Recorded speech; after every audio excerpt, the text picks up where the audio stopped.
that. Pope Julius realizes that his mission is to restore St. Peter's Basilica. This is what he was meant to do.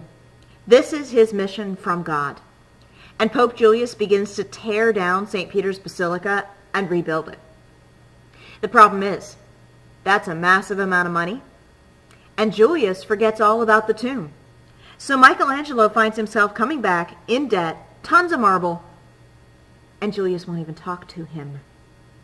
Michelangelo sells all his tools to the Jews, leaves Rome in a snit, and refuses to come back.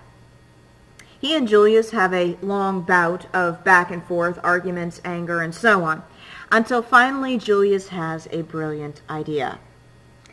Julius's brilliant idea centers around the church that his uncle, Pope Sixtus, built. That structure is, of course, called the Sistine Chapel. Now, what you're looking at here is the outside of the Sistine Chapel. The outside of the Sistine Chapel may not look like what you expect. If you look at it, the Sistine Chapel is that long rectangular structure in the background of your screen. When the Sistine Chapel was originally built, it was actually built as a fortress. Pope Sixtus was not a popular guy, and when he was actually brought in through the streets to be crowned as the Pope, they actually threw rocks at him and tried to kill him. So when he built the Sistine Chapel, he built it as a fortress. If you look, there are very few windows on that back building. To be exact, there are 12, 6 on each side. There's actually an army barracks that was originally above it. It's since been filled in for security and stability purposes. And there are actually arrow slits and oil holes to pour boiling oil down on people below. The problem was that the Sistine Chapel was not built on a solid foundation, of all things. And over the years, the Sistine Chapel began to shift. Now, the interior of the Sistine Chapel had been designed and decorated by some of the greatest artists of the time. Two of those artists, Ghirlandaio and Botticelli, had undertaken a massive project of frescoing the walls of the Sistine Chapel. Their frescoes remained in Michelangelo's time, gracing the walls with beautiful scenes from the life of Christ in brilliant colors. Those scenes were renowned. People came to visit them. There were rows of them along the main walls of the chapel, and then at the top, around those 6 windows on each side, were pictures of the former popes. Above all of this stretched a blue starry sky painted by an artist named Pier de Matteo. These frescoes were impressive. They were brightly colored, detailed, beautiful background, perspective. They were something worthy of the attention that they got, painted by master artists to show off their skills in the Sistine Chapel. Above it all was that blue ceiling painted by Pier de Matteo. The problem was, as the foundation of the Sistine Chapel began to shift, the roof kind of cracked, and a big piece of plaster fell out of the ceiling.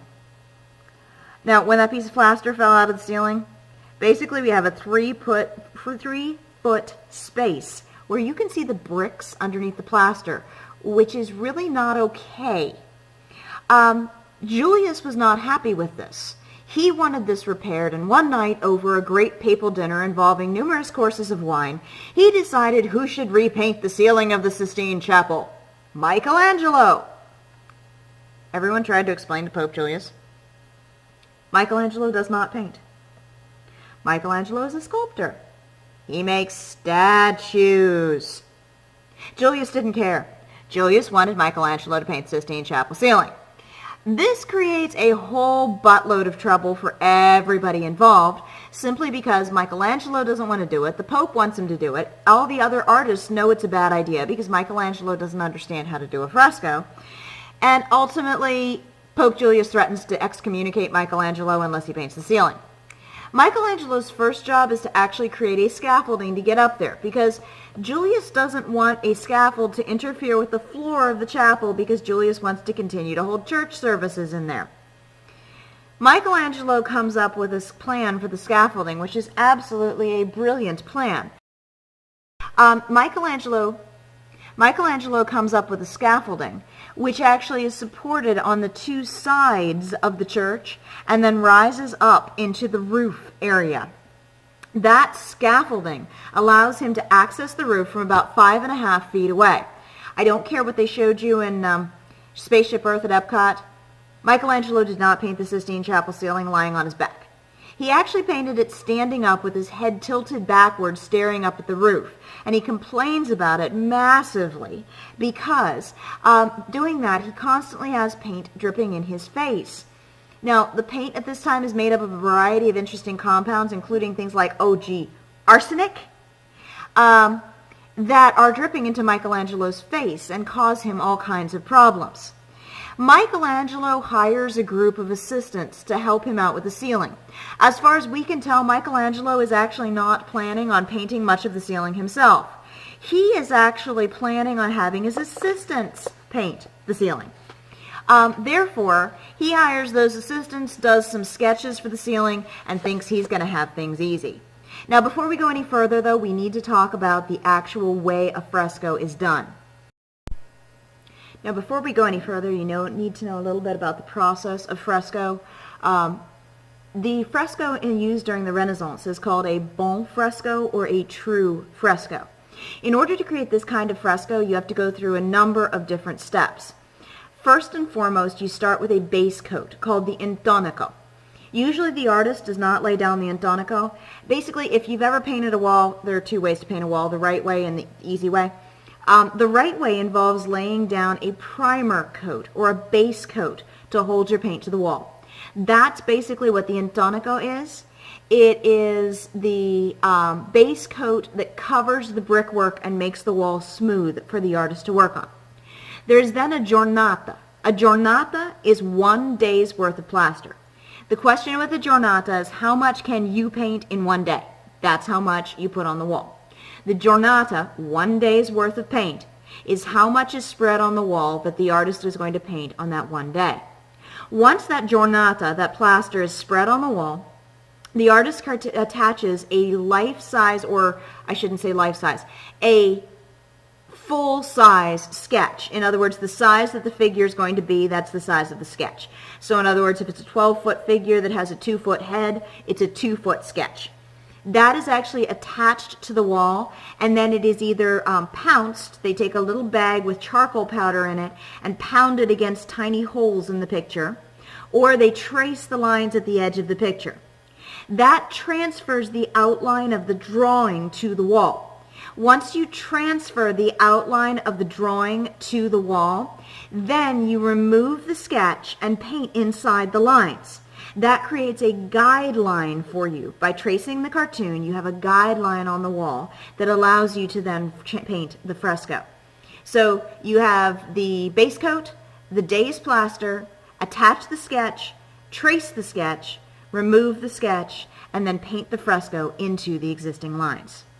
Michelangelo has his assistants begin this process, and they begin working on the ceiling on this panel. This panel shows Noah and the ark. Yeah, that big square thing in the background, that's Noah's ark. Yeah, don't ask, just go with it, okay? Now, Michelangelo has his assistants work on this panel, and it takes them about 4 months to do this one picture. They've got a lot more pictures to go. The problem is Michelangelo is not familiar with the medium of fresco. His assistants have numerous conflicts with Michelangelo, and there's one major thing Michelangelo doesn't realize. Michelangelo is looking at this painting from 5.5 feet away, and to him it looks fine. It's going to be viewed from 80 feet down on the floor. Those figures, those people, are way too small to be seen. Michelangelo's first effort is an unqualified disaster area. He is not able to complete things in a timely manner. He has all kinds of problems. He keeps having to actually chisel the giornata off the wall and repaint over and over and over again. He is finally incredibly frustrated and grateful for the winter in Italy, which forces him to take a break from working on the ceiling fresco. When he comes back 3 months later, things are worse. The fresco that he spent so many months struggling with, trying to get to be right, his assistants mixed the plaster incorrectly, and the plaster mildewed. He's got green crap all over his painting. Michelangelo is livid. He fires his assistants. He says he's going to do it on his own. And he begins trying to figure out how to paint, number one, and number two, how to paint a fresco. Now, when Michelangelo is suffering through this, everything is going wrong for him. He doesn't know what to do. Across the courtyard from where he's working, Pope Julius is having his apartments redecorated. He's having new paintings put in his personal bedroom and library. He hires a number of artists for that job, but there's one artist in particular, a young up-and-coming man